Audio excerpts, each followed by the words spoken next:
اسمعي مني بس وانزلي بالطش عليها، والله انزلي بالطش عليها. هتعملي معاكي احلى واطرى واعلى كيكه يوميه، اطرى واهش كيكه في العالم. مش بس كده، ده في الفيديو ده هقولك ازاي تعملي الكيكه خطوه بخطوه، وتكوني كده استاذه ومحترفه فيها. وبكوبايه ونص دقيق تطلعي معاكي احلى واطعم صينيه كيك عائليه، هتفضل طريه معاكي لتاني وتالت يوم كمان. اتحداكي لو فضلت اصلا يوم واحد هتتاكل في وقتها.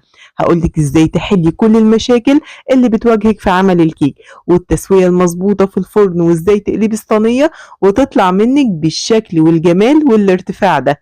حطي لايك للفيديو واشتراك ومتابعة لو أول مرة بتشوفيني، وفعلي الجرس على الكل علشان يوصلك كل جديد. أول حاجة هنحضر معانا كده الدقيق ونخليه معانا في طبق على جنب.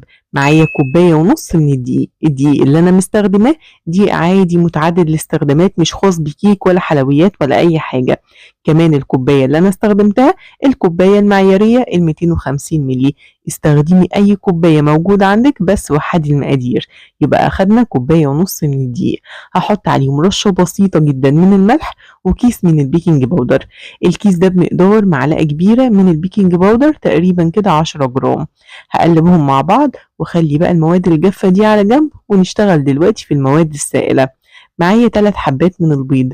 البيض لازم يكون بدرجة حرارة المطبخ، يعني تخرجيه كده من التلاجة قبل ما تشتغلي أصلا في الكيك لغاية ما يبقى بدرجة حرارة المطبخ، علشان الكيكة ما تطلعش معاكي بعد كده مفرولة وبتتقطع.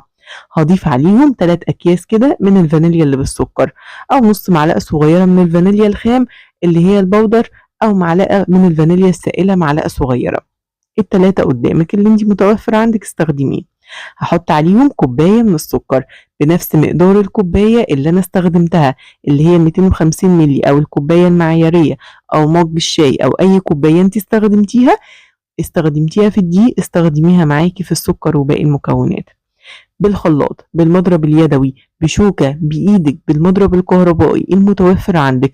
اضربي البيض والفانيليا مع السكر كويس جدا لغاية ما يبقى معاكي فوم أبيض بالشكل اللي انت شايفاه ده. هيفرق جدا معاكي في ارتفاع الكيك، وكمان اللون الفاتح بتاعه يكون قطني كده وقلبه هش وأبيض من جوه. كده البيض مع السكر عطوني القوام اللي انتوا شايفينه. انزل معايا دلوقتي بتلت كوباية من الزيت. تلت كوباية من يعني نص الكوباية اللي احنا استخدمناها ونشيل منها حوالي معلقة كبيرة كده من الزيت، يبقى كده معاكي تلت كوباية من الزيت. اكتر من الربع بشوية واقل من النص بشوية، عشان لو قدامك الكوباية تعرفي تعايري قد ايه تلت كوباية. واضربيهم برضو مع بعض كويس قوي لغاية ما القوام يكون بالشكل ده. استخدمي زيت جودته كويسة علشان ما يغيرش معاكي الطعم والريحة بتاعة الكيكة. تعالي دلوقتي بقى للخطوة بتاعة الطشة الرهيبة اللي هتحول الكيكة معاكي لأطرى كيكة في العالم. معايا هنا كوباية من الحليب بنفس معيار الكوباية اللي احنا مستخدمينها معانا من أول المكونات، وهبدأ إن أنا أضيف عليها معلقة كبيرة كده مليانة من الزبدة. مش متوفر عندك الزبدة حطي معلقة كبيرة من السمنة، يعني المتوفر عندك استخدميه مفيش مشكلة، بس عايزة أقولك بالزبدة بتفرق وبتدي ريحة حلوة جدا. هحط معلقة كبيرة من الزبدة، وهبدأ إن أنا آخد كوباية الحليب دي وارفعها معايا على النار. هرفعها على النار يا جماعة لغاية ما الزبدة تسيح والحليب يسخن ويغلي. طيب والحليب على النار كده، هجيب بقى كوباية ونص الدقيق اللي أنا كنت محضراهم، وطبعا الدقيق ده احنا نخلناه علشان ندخله هوا علشان الكيكة تكون هشة ومرتفعة، وانزلها على المكونات اللي احنا حضرناها معانا، السكر والبيض وتلت كوباية الزيت. هضربهم كويس جدا، احنا لسه ما ضفناش الحليب، هو دلوقتي على النار. هقلب بقى بالمضرب اليدوي لان خلاص المضرب الكهربائي في المرحلة دي هيكون تقيل جدا. بصوا بقى هتلاحظوا ان القوام بتاع عجينة الكيك تقيل جدا، ده مستحيل يكون عجينة كيك كده بالقوام اللي انتوا شايفينه ده. هقولك ما تنسيش كوباية الحليب اللي احنا حاطينها معانا على النار، هي اللي هتظبط معاكي الطعم واللون والقوام وكل حاجة. بصوا كده انا قلبت المكونات الجافة مع البيض، وهنا الحليب كان غلى معايا. غلى بقى على طول انزلي طشيه وما تخافيش ابدا، ولا بيض هيستوي ولا اي حاجة. كيكة الحليب المغلي او الحليب الساخن من احلى واطعم انواع الكيكات اللي انا بجربها في حياتي. انزلي كده بالحليب وهو سخن مع الزبدة اللي ساحت وريحتها طلعت، ونزليها معاكي على الدقيق والمكونات اللي احنا عملناها.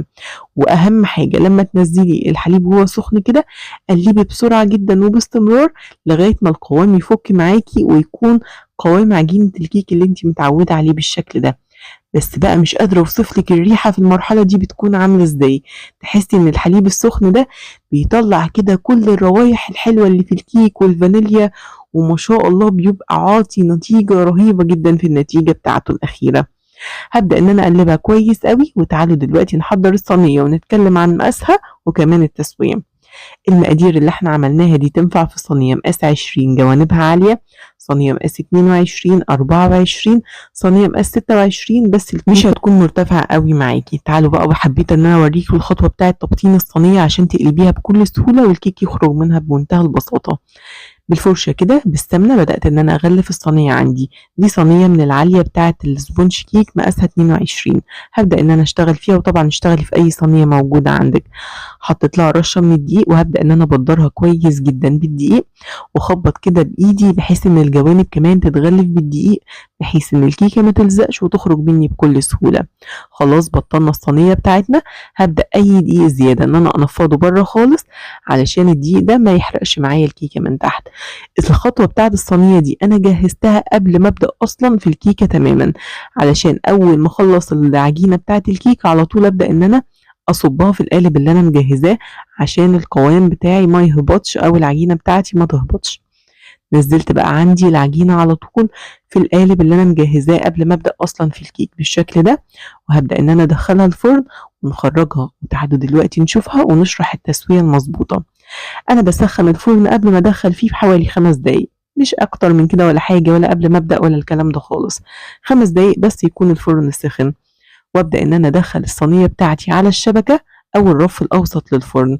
مشغلة الفرن عندي على درجة حرارة 180، يعني فرن متوسط. مشغلاه من تحت بس، أنا ما بحبش أشغل المروحة مع الكيك خالص. هبدأ بقى إن أنا أسيبها أول 30 دقيقة نص ساعة كده، ما افتحش عليها خالص. بعد كده أبدأ إن أنا أفتح الباب بتاع الفرن واختبر التسوية بتاعة الكيك. لقيت الكيكة استوت معاكي من كل الجوانب ومن النص، حباها تاخد لون شوية، اقفلي من تحت وشغلي لها الشواية. أنا قعدت معايا 40 دقيقة بالظبط في الفرن على الساعة، وكانت معايا بالشكل ده. في آخر دقيقتين 3 شغلت لها الشواية مع المتابعة تاخد لون حلو معايا كده من فوق. قفلت الفرن ما طلعهاش من الفرن، اطفي الفرن واسيبها كده 5-7 دقايق في الفرن ما طلعهاش، عشان اول ما تخرج ما تاخدش صدمه كده وتبدا ان هي تهبط. تهدى بس شويه كده والفرن مطفي عليها. بعد كده ابداي خرجيها، واول ما اخرجها لو انت عايزه تقلبيها من الصينيه اقلبيها على طول وهي سخنه. المفروض كمان ان انت تسيبيها تبرد بقى قبل ما تقطعي، بس زي ما شفتوا كده وانا بقطعها البخار لسه طالع منها. انا بصراحه ما بقدرش اقاوم ريحه الكيكه دي، بتبقى يا جماعه ريحتها طالعه كده عالميه وقلب الدنيا من جمالها. ريحتها بتكون تحفه جدا، الزبده مع الفانيليا، مش قادره اوصف لكم ريحتها بتكون عامله ازاي. قطعت بقى وهي سخنه، وزي ما قلت لك المفروض تسيبيها تبرد، بس شوفوا بالرغم انه هي لسه سخنه ولا مفرولة ولا بتتقطع ولا بتتفتفت، بتطلع معايا قطعة ما شاء الله زي ما هي، ارتفاع حلو جدا، وكل ده بكوباية ونص من الدقيق. طرية طراوة ما تتوصفش. لو قعدت معاكي لتالت ورابع يوم مستحيل تنشف معاكي اطلاقا. مشكلة بتواجه ناس كتير، لو فتحنا على الكيكة ولقينا الاطراف استوت بس النص لسه ني، هدي درجة الحرارة بتاعة الفرن على اهدى درجة حرارة واسيبيها 5-7 دقايق كده، هتلاقي قلبها استوت وبقت تمام. جربوا طريقة الكيكة دي ومتأكدة ان هي تعجبكم. ما تنسوش حبايبي لو عجبكم الفيديو اعملوا لي لايك واشتراك ومتابعة، وانتظروني في فيديو جديد كل يوم ان شاء الله. مع السلامة.